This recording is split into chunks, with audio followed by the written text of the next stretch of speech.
할렐루야. 우리 수요 예배 말씀 오늘 나누도록 하겠습니다. 본문 말씀 빌립보서 2장 1절에서 11절 말씀입니다. 그러므로 그리스도 안에 무슨 권면이나 사랑의 무슨 위로나 성령의 무슨 교제나 긍휼이나 자비가 있거든 마음을 같이하여 같은 사랑을 가지고 뜻을 합하며 한 마음을 품어 아무 일에든지 다툼이나 허영으로 하지 말고 오직 겸손한 마음으로 자기보다 각각 남을 낮게 여기고 각각 자기 일을 돌아볼 뿐더러 또한 각각 다른 사람들의 일을 도와보아 나의 기쁨을 충만케 하라. 너희 안에 이 마음을 품으라. 곧 그리스도 예수의 마음이니 그는 근본 하나님의 본체시나 하나님과 동등됨을 취할 것으로 여기지 아니하시고 오히려 자기를 비어 종의 형체를 가져 사람들과 같이 되었고 사람의 모양으로 나타나셨음에 자기를 낮추시고 죽기까지 복종하셨으니 곧 십자가의 죽으심이라. 이러므로 하나님이 그를 지극히 높여 모든 이름 위에 뛰어난 이름을 주사 하늘에 있는 자들과 땅에 있는 자들과 땅 아래에 있는 자들로 모든 무릎을 예수의 이름에 꿇게 하시고 모든 입으로 예수 그리스도를 주라 시인하여 하나님 아버지께 영광을 돌리게 하셨느니라. 이는 하나님의 말씀이니라. 아멘. 오늘 이 말씀을 통하여서 자기를 비우신 성탄, 자기를 비우는 교회라는 제목으로 은혜를 나누도록 하겠습니다. 자기를 비우는 성탄, 자기를 비우는 교회라는 제목입니다. 사람들이 지금 걱정하는 것이 하나 있어요. 이번 주에 이 코로나 바이러스에 관한 것인데요. 누군가의 자가 격리에 관한 내용이에요. 바로 산타클로스의 자가 격리에 대한 걱정입니다. 한국에서는 어떤 부모님들이 산타클로스가 외국인이니까 산타클로스가 자가 격리 마치고 2주 후에나 크리스마스 우리가 할 수가 있다라고 얘기를 한 사람도 있대요. 아이리쉬 우리 아일랜드 사는 사람들이 트위터에다가 외무장관이 산타클로스가 오고 있는데 코로나 바이러스 이 격리 기준에 면제가 될 거라고. 그러나 우리 어린이들은 반드시 사회적 거리 두기를 지켜주셔야 됩니다. 산타클로스도 지켜야 됩니다. 라고 발표를 했어요. 우리 지금 제가 있는 조지아 교회 근처에 롱 카운티에 있는 사람들이요. 얼마 전에 이 산타클로스를 데리고서 크리스마스 트리에다가 점등식을 하는 행사가 있었던 거예요. 거기서 아이들에게 선물을 나눠주고 했는데 나중에 그 산타클로스 할아버지가 코로나 바이러스 양성 반응이 나온 거예요. 걸린 거예요. 그러니까 거기 왔다 갔던 어린이들도 영향을 받았겠죠. 한 50명 정도 됐다고 해요. 그래서 지금 사람들이 이탈리아에 이렇게 해놨는데 동방 박사들까지도 마스크 쓰고 손 소독돼 가지고 예물을 백신을 가지고 올 거라고 이렇게 해놨어요. 2020년에 맞이하는 우리 성탄절은 이와 같이 특별한 성탄절이 되고 있습니다. 그러나 좋은 점은 이제 우리가 산타클로스에 대한 희망을 다 버리고 예수님 그리스도 예수만 바라봐야 된다는 거죠. 왜냐하면은 예수 그리스도는 절대 코로나 바이러스에 걸지 않으시기 때문이죠. 그리고 자가격리도 필요가 없으신 분이잖아요. 그래서 이 시간 우리 그리스도의 탄생, 우리 성탄을 빌립보서 2장 1절에서 11절 말씀을 통해서 나누는 영광을 누리고자 합니다. 그래서 제목은 자기를 비우신 성탄, 자기를 비우는 교회가 되겠습니다. 제가 한국에서 뉴욕으로 선교사로 이렇게 파송을 할 때 갑자기 연락을 받았어요. 출발하기 이틀 전이었나 했는데 교회에 예산이 충분하지 않다는 거예요. 그래서 저한테는 두 가지 옵션이 있었는데 한국에 남아가지고 서울에서 그 연구기관에서 국책연구기관에서 연구원으로 일하면서 편안하게 지낼지 아니면은 이왕 이렇게 됐으니까 뉴욕에 일단 가서 프레이 포워딩이라고 하죠. 우리 이렇게 화물 운송하는 업체에서 잠시 그 교회에 어떤 분이 일을 이제 그만두시고 나가실 때까지, 은퇴해서 나가실 때까지 있을 것인가, 두 가지 조건이 있었어요. 그래서 일단은 소명을 따라 가지고 뉴욕에 오기로 결정을 했습니다. 그래서 500불을 들고 인제 이주 노동자가 돼서 온 거죠, 말하자면. 그때 대한항공 그 화물기 있는 데서 인제 화물 운송하는 일을 하면서 기다리고 있었는데요. 자마이카나 가이아나나 콜롬비아나 많은 다른 곳에서 온 저랑 비슷한 사정의 사람들하고 일을 할 수가 있었어요. 당시에 제가 연세대학교 석사를 마치고 갔으니까, 우리가 미국으로 치면은 Y, 이 연세의 Y가 뭐 예일에 비교한다 이렇게 얘기를 하잖아요. 그런데 뉴욕에 오니까요, 저는 그냥 영어 못하는, 그냥 아무도 아닌, 존재 가치가 없는 사람이었죠. 그래서 우리 이민을 하신 많은 분들의 경험을 제가 이해를 하게 되었어요.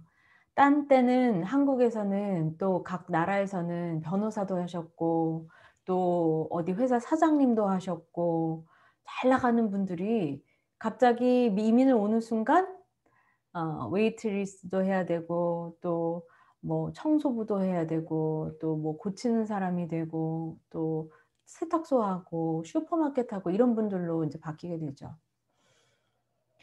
그래서 그런 경험들을 이해할 수 있는 기회가 되었어요. 그때 당시에 제가 그 공항 화물을 취급하는 곳에서 창고에서 일을 하면서 포크리프트 운전하는 분이나 트럭 운전하는 분들하고 이렇게 일을 하면서, 제가 거기서 기다리는 동안 성경도 읽고 복음도 전하고 이렇게 생활을 했었는데요.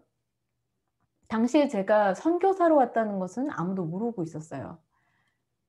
그러나 인제 선교사로서의 마음가짐은 유지를 하고자 노력을 했었죠. 그러고서는 우리 주님을 생각해 보게 됐습니다. 우리 예수님께서는 바로 하나님 나라에서 이민을 온 진짜 이민자 생활하신 거예요. 하나님이 오셨는데 아무도 하나님 자신이 오셨다는 거를 생각하지 못했죠.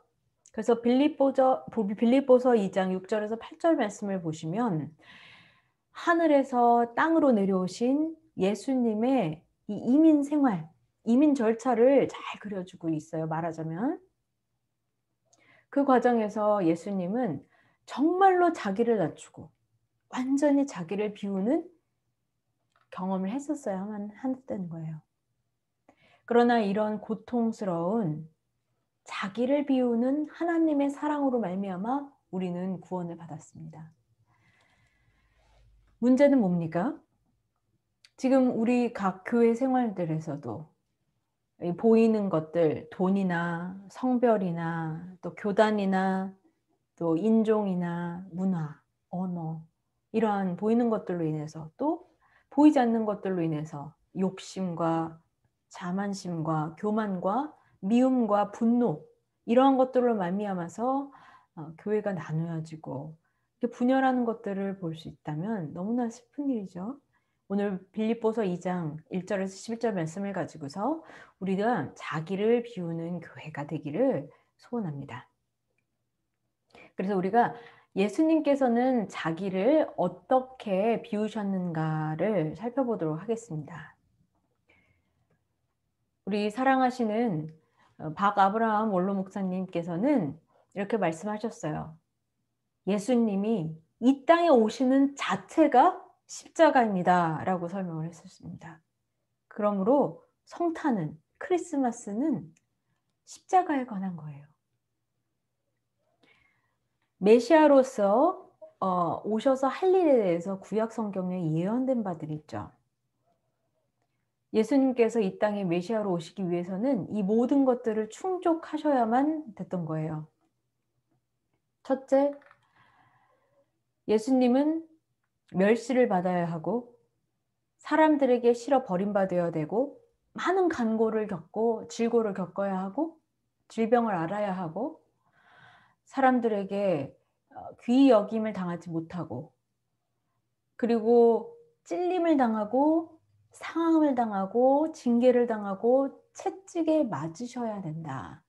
그 대신 이 모든 것들이 예수님 때문이 아니라 각자 우리 자신, 우리 때문에, 우리의 죄와 허물 때문에 당하셔야 된다는 것이 구약에 약속된 메시아의 계약 조건이었어요.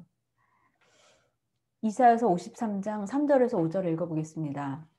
그는 멸시를 받아서 사람에게 실어버린 바 되었으며 간고를 많이 겪었으며 질고를 하는 자라 마치 사람들에게 얼굴을 가리우고 보지 않음을 받는 자 같아서 멸시를 당하였고 우리도 그를 귀히 여기지 아니하였도다. 그는 실로 우리의 질고를 지고 우리의 슬픔을 당하였거늘 우리는 생각하기를 그는 징벌을 받아서 하나님께 맞으며 고난을 당한다 하였노라. 그가 찔림은 우리의 허물을 인함이요 그가 상함은 우리의 죄악을 인함이라. 그가 징계를 받음으로 우리가 평화를 누리고 그가 채찍에 맞음으로 우리가 나음을 입었도다라고 말씀을 하고 있죠. 예수님께서는 이 모든 조건에 다 아멘하시고 하나님 아버지하고 이 계약서에 사인을 하고 오셨어요. 우리가 구속사 시리즈에서 배운 바에서 의하면 이 언약 신학에서 보면은 크게 세 가지 종류의 언약이 있어요. 첫 번째로는 행위 언약이죠. 하나님께서 최초의 인류 아담과 맺으신 언약입니다. 그래서 이 행위를 지키느냐, 이 행위 여부에 따라서 순종과 불순종에 따라서 결정이 되는 건데 아담 하와가 이 행위 언약을 지키지 못해서 에덴 동산에서 쫓겨나게 되었죠. 두 번째가 구속 언약입니다. 구속 언약은 행위 언약을 지키지 못해 에덴에서 쫓겨난 인류의 회복을 위해서 하나님께서 성자 예수 그리스도와 맺으신 언약입니다. 그래서 구속 언약이라 할 때는 목적은 인간의 구원이죠. 그리고 언약의 당사자는 하나님과 예수 그리스도께서 맺으신 언약이에요. 그렇다면 세 번째 은혜 언약은 무엇입니까? 할 때 하나님께서 죄악된 인간들과 세우신 언약입니다. 그리하여 은혜 언약은 이 구속 언약에 근거하여 죄인들이 예수 그리스도를 믿음으로 말미암아 구원과 영생을 얻는 것이에요. 그러나 구원의 유일한 조건이 무엇입니까? 믿음이죠. 근데 이 믿음까지도 하나님께서는 값없이 주시는, 거저 주시는 은혜의 선물이라고 하셨어요. 그러므로 은혜 언약은 전적으로 일방적인 하나님의 은혜에 근거하고 있는 것입니다. 은혜 언약은 그리스도 안에서 맺어진 언약이에요. 그러므로 언약의 이행은 그리스도께서 보증하십니다. 아멘이죠. 인간들은 다만 은혜 언약의 당사자가 됩니다. 수혜자가 되는 거죠. 예를 들어 우리 군인들이 전쟁 나가서 싸우고 일하고 하는데 나라를 지키는데 바로 그 군인에게 주어지는 혜택을 누리는 것은 가족들이 누리는 거죠. 가족들이 수혜자가 되고 당사자가 돼요. 예수 그리스도는 만군의 여호와시고 바로 사단과 싸우시고 우리는 주어지는 축복을 누리는 수혜자, 당사자가 되는 거예요. 그래서 횃불 언약이라든지 이 많은 언약들이 모든 것들이 사실 종류를 치면은 은혜 언약에 해당하는 것이 되겠습니다. 그래서 이러한 은혜 언약의 모든 축복은 자기를 비우시는 예수 그리스도의 성탄에 의해서 주어졌다는 것입니다. 그렇다면 우리가 자기를 비우심에 대해서 한번 살펴보겠습니다. 빌립보서 2장 7절에 나오는 자기를 비워라는 단어는 케노시스라는 헬라어를 쓰고 있어요. 예수님 자신이 자신의 뜻을 내려놓고 하나님 아버지의 뜻에 온전히 따르는 것을 의미하고 있습니다. 그래서 빌립보서 2장 6절 말씀을 보실까요? 그는 근본 하나님의 본체시나 하나님과 동등됨을 취할 것으로 여기지 아니하시고 라고 말씀을 하셨죠. 그래서 예수님께서는 비록 모든 것을 가지신 하나님 자신이었어요. 그래서 우리가 자기를 비우심을 이해할 때 신학적으로 한 가지 혼동하셔서는 안 되는 것이 있습니다. 한 가지 기억하실 점은 무엇입니까? 하나님은 이 예수님은 하나님 되심, 신성을 100% 가지신 분이었고 하나님 되심을 멈춘 적이 있다 없다? 없다는 것이에요. 그래서 예수님께서는 이 모든 신성을 갖추고 계셨음에도 불구하고 표현을 안 하신 거죠. 그 신성의 어떠한 부분들을 제한을 하신 거죠. 예를 들면 이러한 것들입니다. 첫 번째, 전지성. 예수님은 하나님이시죠. 그렇기 때문에 모든 것을 아시죠. 그것이 전지성이에요. 그런데 그 표현을 자제하셨어요. 마태복음 24장 36절에 보시면 그러나 그날과 그때는 아무도 모르나니 하늘의 천사들도 아들도 모르고 오직 아버지만 아시느니라 했죠. 예수님께서 직접 하셨는데 예수님은 아버지와 나는 하나이다 말씀하시잖아요. 하나님 자신 예수님이 모르신다기보다도 자신의 전지성을 이때는 인성을 나타내어서 제안하신 거예요. 두 번째로 예수님의 무소부재하심입니다. 예수님은 하나님이시기 때문에 어디에나 계실 수 있죠. 그것을 무소부재라고 얘기하죠. 그러나 그 능력의 표현을 제한하셨어요. 요한복음 11장 14절, 15절, 21절 보시면 나사로가 죽었을 때에 예수님이 순간이동해서 나사로 있는데 가실 수 있어요. 그런데 마르다가 예수께서 이렇게 늦게 오셨다라고 얘기하면서 주께서 여기 계셨다면 내 오라비가 죽지 아니하였겠나이다라고 말씀했죠. 세 번째로는 예수님의 전능성입니다. 무엇이든지 하실 수 있는 능력을 주시죠. 예수님은 하나님이시기 때문에 아무거나 다 하실 수 있는데 그 능력을 나타내지 않으셨어요. 마가복음 6장 5절 말씀을 보시면 거기서는 아무 권능도 행하실 수 없어 다만 소수의 병인에게 안수하여 고치실 뿐이었고 라고 말씀하셨습니다. 그래서 이와 같이 하나님의 신성은 그대로 가지고 있으시나 그 표현을 자제하신 것뿐이라는 것이죠. 그렇다면 예수님께서는 자기를 어떻게 비우셨습니까? 큰 첫 번째 대지로 예수님은 출생하실 때 자기를 비우셨습니다. 빌립보서 2장 7절에 보시면 자기를 비워, 또 빌립보서 2장 8절 말씀에 보시면은 자기를 낮추사라고 말씀하고 있죠.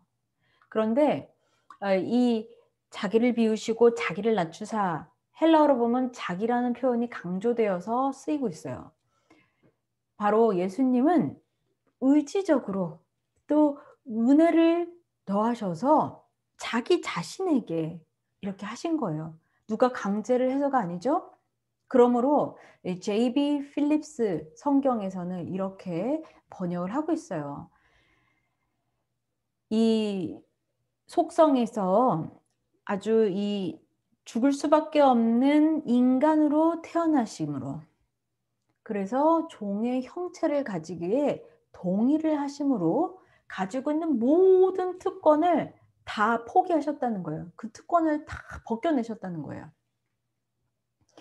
첫 번째로 예수님은 압제를 당하는 나라에 태어나시기를 선택하셔서 자기를 낮추셨어요. 변두리에 사시는 소수민족으로 소수에 불과한 힘없는 그룹에 태어나신 거죠. 바로 베들레헴과 나사렛 사람이었어요. 수도인 예루살렘에 태어나신 것이 아니었죠. 또한 예수님은 가난한 집안에서 태어나심으로 자기를 낮추셨어요. 세 번째로 예수님은 자기를 지킬 수가 없는 어린 아기로 태어나심으로 말미암아, 어른으로 태어나지 않으심으로 말미암아 자기를 낮추셨어요. 네 번째로 예수님은 구유에 누우심으로 자기를 낮추셨어요.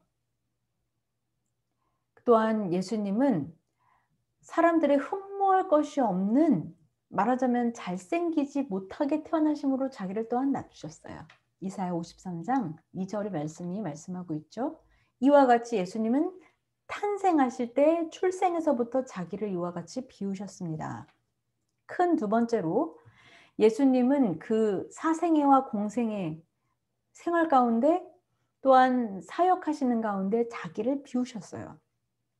차근 첫 번째로 예수님은 어린아이로서 가정생활에서 순종을 나타내심으로 자기 자신을 낮추셨어요.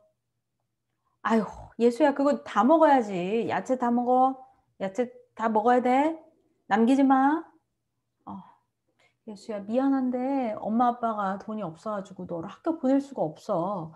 아빠한테 이거 목수하는 일 배워가지고 너도 목수가 돼야 돼. 우리 같이 돈을 벌어야 돼. 네, 알겠습니다, 어머니. 또 아빠 요셉이 얘기해요. 내 아들 저기 예수야, 저기 망치 좀 갖다 줄래?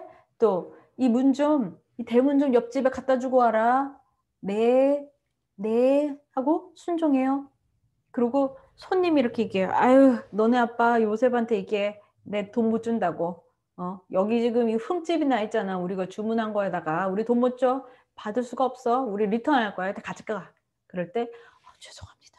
죄송합니다. 다시 해드리겠습니다. 고쳐드릴게요. 죄송합니다. 죄송합니다. 굽신굽신하면서. 또한 두 번째로 예수님은 그 생애 가운데 자기의 공생애를 시작하실 때까지 오랜 기간을 기다리셨다는 거예요. 30년간 침묵. 예수님의 30년의 침묵을 생각해 보시기 바랍니다. 예수님은 머리에 이렇게 천사들처럼 빛나는 그런 거를 두르고서 돌아다니신 게 아니잖아요. 그래서 찰스 스펄전은 예수님의 기다리심도 자기를 낮추시고 비우심에 해당하는 것이라고 얘기를 했어요. 정말 예수님이 자기를 어떻게 낮추셨는지를 이 30년의 침묵 기간을 통해서 알 수가 있다. 이렇게 얘기를 했습니다. 젊은 사람들이 2, 3년 공부하는 교육기간도 너무 자기들 길다고 못 견디는 사람들을 본대요. 그리고 자기들은 지금 당장 뛰쳐나가서 설교하고 싶고, 이 머리 잘려가지고 머리 없이 돌아다니는 닭들처럼 막 뛰어나가고 싶어 한대요. 여기 아직 벨트도 차기 전에 막 칼 들고 나가서 전쟁 나가서 싸우고 싶어 한대요. 그러나 예수 그리스도는 그렇게 하지 않으셨다는 겁니다. 예수님은 이 긴 30년이라는 기간 동안 계속 기다리시고 산상수훈을 그때 막 설교하시고 그러신 게 아니라는 거예요. 20세면 성인이잖아요. 그런데 예수님은 성인이 되고서도 더 기다리셨어요. 하나님의 때를. 세 번째로 예수님은 그 시험 당하심을 허락하셨어요. 사단이 마귀가 예수님을 시험하려 할 때에 돌을 떡되게 하라 명하여 또 이 성전 꼭대기에서 뛰어내리라 이런 것들을 시험하시는 것 자체를 못하게 하실 수도 있는데 시험을 하도록 허락하셨죠. 또한 네 번째로 예수님은 자기 동료들과 제자들을 택하실 때도 자기를 낮추셨습니다. 공생애를 시작하시고서 대제사장, 우리 신학자들, 교수들, 또 큰 교회 목사들 문을 딱딱딱 두드리면서 야, 내가 왔다. 이런 게 아니라 예수님은 정말 이름 없고 아무것도 아닌 제자들을 자기 제자로 선택하심으로 말미암아 아무 이름 없는 자를 되기를 선택을 하셨어요. 다섯 번째로 예수님은 교회에서도 제일 낮은 직책, 가장 낮은 직분, 가장 천한 일도 마다하지 않으셨다는 겁니다. 예를 들면 제자들의 발을 닦아주신 사건에서 알 수가 있죠. 우리 원로 목사님한테는 아들들이 있었는데 장로 안수식에서 아들을 부르셔서 끝나자마자 화장실로 불러가서 요 화장실 변기 청소를 시키셨어요. 그래서 그 아드님이 장로님이 되신 아드님이 화장실 변기 청소를 다 끝내고 나니까 그게 장로다. 만약에 교회 와가지고 이거 옷 구겨지는 거 걱정하고 이거 옷 비싼데 그런 것만 생각하고 교회 이렇게 굽혀가지고 쭈그리고 앉아가지고 청소하는 거를 네가 만약에 안 한다면 정신 나간 장로라고. 장로와 권사는 교회의 어머니와 아버지다. 그러므로 우리 새신자들, 우리 어린아이들이 있을 때 정말 그 기저귀 갈아주는 심정으로 돌봐야 된다.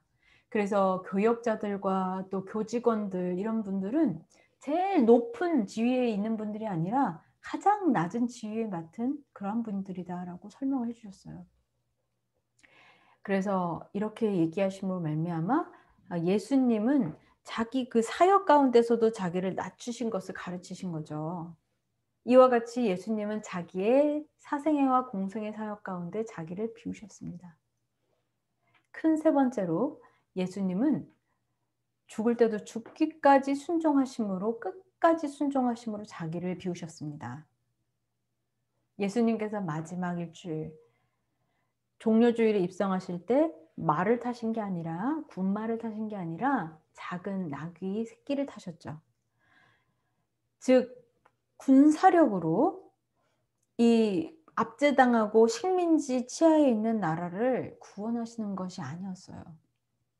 그것은 가짜 평화, 진정한 평화, 참 평안이 아니었던 것입니다. 예수님께서는 죽으시는 그 순간까지도 모욕을 당하시고 조롱을 당하시고 아주 수치를 공개적으로 망신을 당하심으로 자기를 낮추셨어요.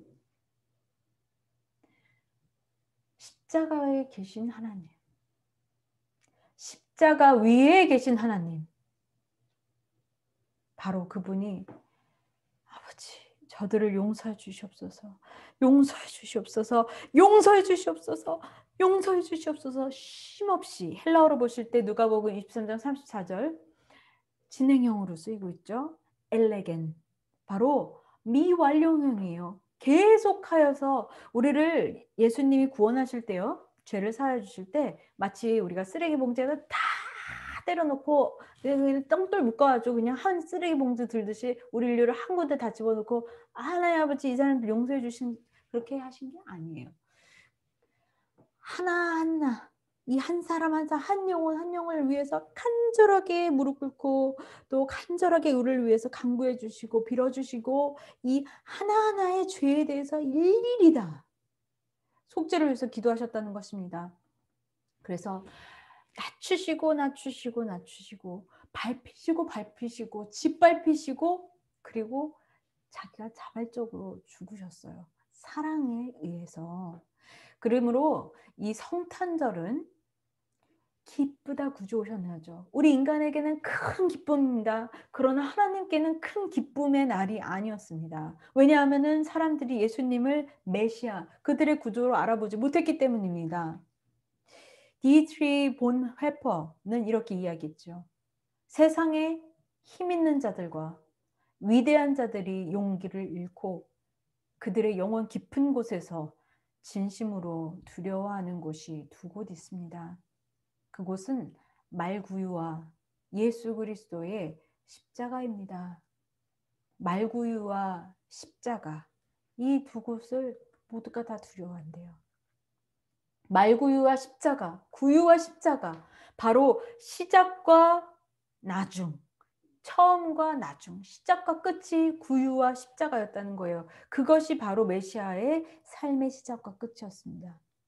그러므로 우리는 크리스마스, 성탄을 자기를 비우신 성탄이라고 부를 수 있는 것입니다. 왜냐하면 예수님께서 그 출생시에 자기를 비우셨고 그 생애에서 목회 사역에서 자기를 비우셨고 또한 죽기까지 순종하심으로 십자가에 나와 여러분을 위해서 저와 여러분을 위해서 죽으심으로 순종하시고 끝까지 자기를 비우셨기 때문에 자기를 비우신 성탄이라고 부를 수 있는 것입니다.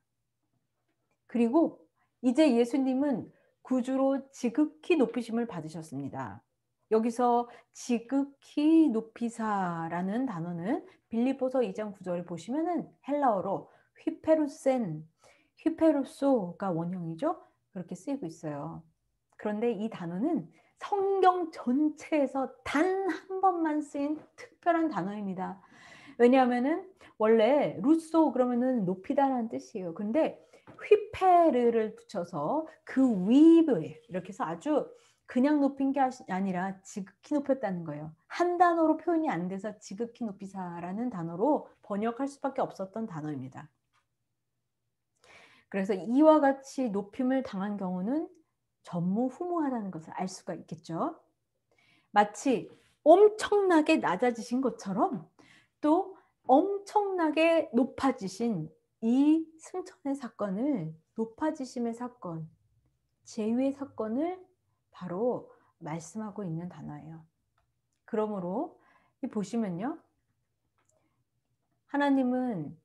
예수님은 근본 하나님의 본체셨지만 한 번 더 내려오고 자기를 비우셔서 종의 형체 사람같이 되셔서 또한 더 자기를 낮추셔서 생활 가운데 낮추시고 또 죽기까지 복종하시는데 그냥 죽는 것이 아니라 제일 악한 그러한 형벌이 주어지는 십자가의 죽으심으로 죽으셨다는 거예요.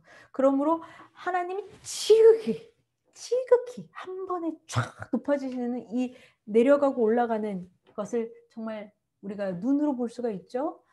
이와 같이 복음의 이야기를 아름답게 압축하고 있는 것이 이 빌립보서 2장 6절에서 8절이 되겠어요. 10절, 11절까지 읽어보실 때.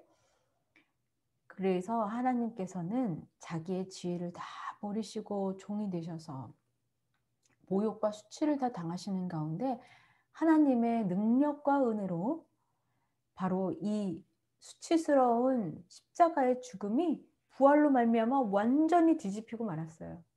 전세 역전인 거죠. 이제 예수님께서는 왕의 왕, 주의 주로 예수님을 지극히 높여 모든 무릎을 그 앞에 꿇게 하시고 모든 피조물 앞에서 정말 구주라 하여서 하나님 아버지께 영광을 돌리게 하셨어요. 그러면서 찰스 스펄전 목사님은 다시 이렇게 말씀했습니다. 예수님이 우리를 구하기 위해 낮아지시는 만큼 우리는 경외함으로 주님을 더욱 높아야 하겠습니다. 라고 말씀했죠. 저희들이 바로 그분의 영광을 위해 살아간다는 것 믿으십니까? 아멘입니다. 또 예수 그리스도께서 지극히 높임을 받으셔야 된다 믿으시면 아멘 하시기 바랍니다. 아멘입니다. 그렇다면 우리가 하나님께 어떻게 합당한 영광을 돌릴 수 있을까요? 우리가 교회로서 자기를 비우는 사랑으로 하나님께 영광을 돌려야 합니다. 우리가 먼저 한번 이 동방 박사들과 또 목자들이 보인 큰 믿음에 대해서 생각해 보겠습니다. 우리는요, 하나님께 영광을 돌리는데 믿음으로 영광을 돌릴 수 있어요. 위대한 믿음은 이렇게 자기를 다 비우신 아기 예수님을 보고 경배할 수 있는 믿음이에요. 권력도 없고 부도 없고 차갑고 냄새나는 어두운 이 구유에 누워 계신 아기 예수를 왕의 왕으로 보고 경배할 수 있는 믿음. 무릎을 꿇고 자기를 엎드려 바치면서 보이는 그 믿음. 도대체 이 작은 아기가 무엇이길래, 누구길래, 그렇죠? 그래서 바가브라함 목사님께서는 예수님이 이 10cm라도 땅에서 떠서 돌아다니셨으면 예수님 믿기가 너무 쉬웠을 거라고 그랬어요. 완전히 인기 스타가 됐을 거라고 말씀을 하셨죠. 근데 그렇게 하시지 않는 거예요. 그렇다면은 이 사람들은 도대체 뭐를 보고 예수님을 왕 중의 왕으로 인정할 수가 있었을까요? 바로 하나님의 말씀, 예언의 성취를 보고 베들레헴의 구주가 왕이 나신다. 이 모든 것들이 처녀에게 나시고 모든 것들의 예언의 성취, 말씀의 성취를 보고 알아볼 수 있었다는 거예요. 여러분, 위대한 목사님, 대단한 목사님, 막 전설이다. 이런 분이라고 하면 어떤 분을 상상하세요? 여러분이 갖고 있는 이미지는 어떤 건가요? 아주 그냥 완벽한 헤어를 하고 또 잘 알려지고 또 유튜브나 인터넷에서 TV에서 엄청나게 인기가 있는 그러한 목사님. 아주 멋진 이 양복을 입고 또 깨끗하고 좋은 구두를 신은 그런 목사님을 상상하시나요? 우리 예수님께서 만약에 2020년에 성육신 하셨다면 어떤 걸 입으실지 모르겠지만은 월마트에서 사는 청바지를 입고 나타나실지 어떻게 될지 모르지만은 반드시 예수님은 자기를 비우사 나타나신다는 거예요. 그러므로 우리가 이 메시아에 대한 어떤 우상 같은 이미지, 이 형상들을 다 이제는 졸업해야 돼요. 그러한 우상들을 다 이제는 없애야 됩니다. 예수님이 구유에서 시작하셔서 십자가로 완성하셨다면 위대한 목회자는 권력도 없고 부도 없고 구유로 시작하여 십자가로 마치는 목사님입니다. 만약 예수님이 구유에 시작하셔서 십자가로 마치셨다면 큰 믿음의 성도는 예수님께 주신 권력을 하나님의 영광을 위해 쓰고 하나님이 주신 부를 하나님의 복음 사역을 위해서 쓰고 그것에 마음을 두지 않고 십자가만 높이는 성도가 되겠습니다. 우리 예수님만 우리 하나님 아버지만 지극히 높이는 그러한 성도님들이 되겠습니다. 그러므로 우리가 이렇게 하나님의 말씀으로 왕 중의 왕을 알아보는 그러한 겸손한 위대한 신앙을 가져야 될 줄 믿습니다. 작은 두 번째로 우리가 어떻게 해서 하나님께 지극히 영광을 돌릴 수 있을까요? 두 번째는 마음을 같이하여 같은 사랑을 가지고 뜻을 합하여 한 마음을 품어 영광을 돌릴 수가 있습니다. 바로 그것이 예수 그리스도가 하신 것처럼 자기를 비우는 교회의 모습입니다. 한번 상상을 해보세요. 우리가 한 줄로 쫙 서 있어요. 우리 전능하신 하나님, 우리의 과거, 현재, 미래를 다 아시는 그분이 우리를 위해서 죽어주겠다고 동의를 하셔야 되는 상황이에요. 그래서 크리시 그래서 아멘 그러고 또 넥스트 다음 그래가지고 사이먼 또 예수님이 그래 아멘 왜 위에서 죽어줄게 또 제이 그럼 아멘 또 스티븐 아멘 또 존 그럼 또 아멘 영 그럼 또 아멘 베리 그럼 소피아 했는데 농담해 절대 안 돼. 절대로 소피아 위해서 내가 못 죽어주겠어. 예수님이 만약에 그렇게 하면은 저는 끝난 거죠. 완전히 망한 거죠. 완전히 지옥 가는 거죠. 근데 예수님께서는 저와 여러분과 우리를 위해 죽어주시는 거에 다 암만하셨어요. 왜 그러셨을까요?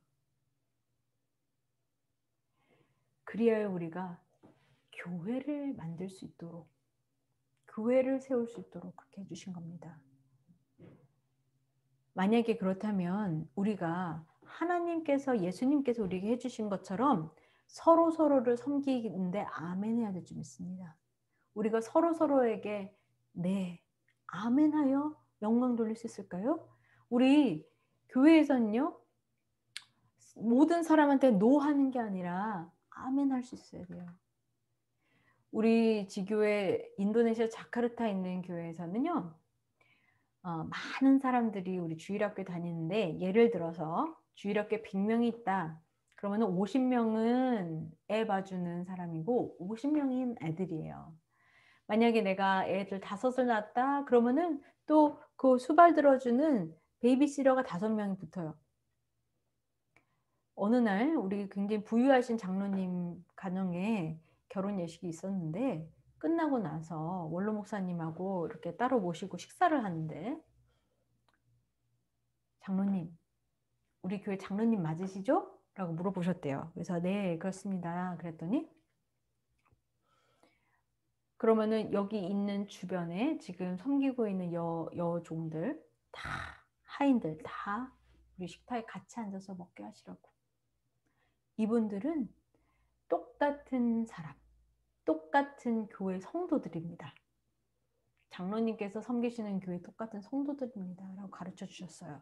그러니까 바가브라 목사님께서 가르쳐 주신 것은 우리의 자존심, 우리의 사회적인 지위, 부 이런 것들을 다 비우라는 것을 가르쳐 준 거죠. 그리고 그리스도의 자기를 비우신 그 사랑으로 하나 되는 교회가 되라고 말씀하신 거예요. 그래서 빌립보서 2장 3절 말씀에 보시면은 각기 자기보다 남을 더 낮게 여기라 라고 말씀하고 있죠. 그래서 겸손이라는 것은요.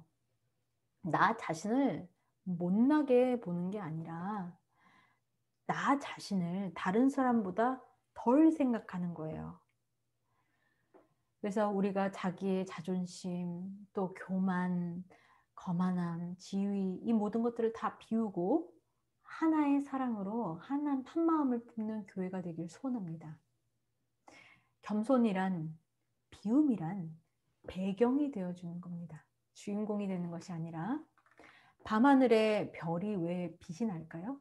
어떻게 별이 낮에는 안 보이는데 밤에는 그렇게 아름답게 빛날 수 있을까요? 까만 백그라운드, 배경이 있기 때문이죠. 또 여러분들 이렇게 글로우 인 더 다크라고 야광이 빛나는 그런 뭐 팔찌도 있고 흔드는 그런 것도 있잖아요. 그 왜 빛이 나나요? 바로 까만 배경, 캄캄한 그런 방에서는 야광이 빛나는 거죠. 그런데 아무리 달과 별들이라 할지라도 자기 스스로 빛을 내는 것이 아니잖아요. 바로 해로부터 빛는 빛을 반사해서 빛을 내는 거예요. 우리의 참된 태양은 우리 하나님 예수 그리스도만 참된 태양인 줄 믿습니다. 그래서 우리 하나님의 영광의 빛을 반사해서 우리 상대방이 빛이 나는 존재로 만들어 주려면 내가 나 자신을 그 사람보다 덜하게 여기면서 그 사람을 위한 배경이 되어줘야 돼요. 그것이 바로 나를 비우고 낮추고 겸손하게 하는 교회예요. 그래서 브루스 월키 박사는 이렇게 이야기를 했습니다. 브루스 월키 박사님은 예수님의 제자됨의 가장 위대한 표식은 방언을 하고 하는 것이 아니라 서로 사랑하는 것입니다. 라고 말씀을 했어요. 그래서 예수님께서는 모든 인간적인 권력과 권리 그리고 이 모든 것들을 다른 사람을 위해서 내려놓았어요. 그러므로 말미암아 자기를 따라오게 하사 아주 좋은 본을 남겨주셨죠. 우리가 예를 들어서 교회에 야외 예배가 있다든지 행사가 있을 때 막 고기도 굽고 막 그래요. 그래서 바베큐가 있어가지고 잘 구워진 것도 있고 다 탄 것도 있고 조그만 것도 있고 큰 것도 있고 그러면은 누가 이렇게 줄 서가지고 뒤에 오는 사람을 위해서 좋은 걸 남겨놓나요? 아니면 내가 좋은 거 먼저 가져가나요? 드시고 싶은 거 드세요. 또 치킨도 드시고 싶으면 다 드세요. 그러나 다른 사람의 이득을 먼저 생각하시는 거예요. 그래서 아픈 분들, 장애가 있는 분들, 어린아이들 또 우리 어르신을 위해서 먼저 갖다 드리고 섬기고 모든 것을 자기 이기심으로 하지 말라고 빌립보서 2장 3절이 말씀하고 있죠. 이 모든 것을 우리가 자기를 비우신 예수 그리스도의 이름으로 하는 겁니다. 그래서 빌립보서 2장 1절에서 2절 말씀을 필립스 신약성경에 이렇게 말씀하고 있어요. 그리스도 안에서의 삶이 당신에게 일말의 의미라도 가진다면 그 사랑이 조금이라도 당신을 감동시켰다면 그렇다면 같은 믿음 안에서 사랑으로 하나로 연합하라라고 말씀을 하고 있습니다. 우리 자기를 비우신 성탄이 여러분에게 어떠한 의미가 있다면 하나님의 자기를 비우신 사랑이 우리를 감동시킨다면 우리 모두 자기를 비우는 교회가 되기를 소원합니다. 그래서 박아브라함 목사님께서는 이렇게 말씀하셨어요. 호화로운 호텔에 있는 크리스마스 트리는 사치한 것입니다. 추한 것입니다. 하나님이 보시지도 않습니다. 그래도 마찬가지입니다. 하나님의 배고픔도 모르고 하나님이 자기를 비우신 사랑도 모르고 자기 영혼이 말라 꼬드러진 아주 뼈다귀만 남아있는 것도 모르고 수십만 원, 수백만 원 들여서 크리스마스 트리를 만들면 뭐하냐는 거예요. 참단 크리스마스는 굶주림이 있는 크리스마스고 우리에게 영원한 배부름을 주시는 것입니다. 예수님의 굶주림이 우리의 배부름이 된다라고 가르쳐 주셨어요. 예수님의 비움이 우리의 부요가 되죠. 고린도후서 8장 9절을 읽고 우리가 마치도록 하겠습니다. 우리 주 예수 그리스도의 은혜를 너희가 알거니와 부요하신 자로서 너를 위하여 가난하게 되심은 그의 가난함을 인하여 너희로 부요케 하심이니라. 아멘. 그래서 우리가 하나님께서 주신 사랑으로 말미암아 자기를 비우신 사랑으로 말미암아서는 자기를 비우는 교회가 되므로 하나님께 영광 돌리기를 소원합니다. 그래서 그것이 이기적인 삶이 아니라 자기를 비우는 삶이죠. 예수님께서 자기의 출생부터 생애와 또 죽으심에서 자기를 비우시다는 생각을 할 때 우리가 이 거룩한 성탄을 자기의 이 더러운 욕심과 또 모든 음란한 생각과 우리의 우상들과 또 깨끗하고 거룩하지 못한 것들 자기 이기적인 욕심들 거만한 것들을 다 비우지 못하고 어떻게 맞이하겠습니까? 그래서 우리가 헛된 영광을 구하지 말고 우리 주님께서 자기를 우리를 위해서 비우신 것 같이 생각하면서 우리도 회개해야 될 줄 믿습니다. 그래서 아직 오늘과 내일 시간이 있어요. 크리스마스 우리 성탄날 전에 우리가 다 같이 회개하고 우리 자신을 비우기를 소원합니다. 그리고 나서야 우리가 서로 사랑할 수 있습니다. 그리고 나서야 우리 그리스도의 참된 몸이 되는 자기를 비우는 사랑으로 말미암아 참된 교회를 이룰 수가 있습니다. 그러면 우리가 우리 주님을 지극히 높일 수 있는 것이죠.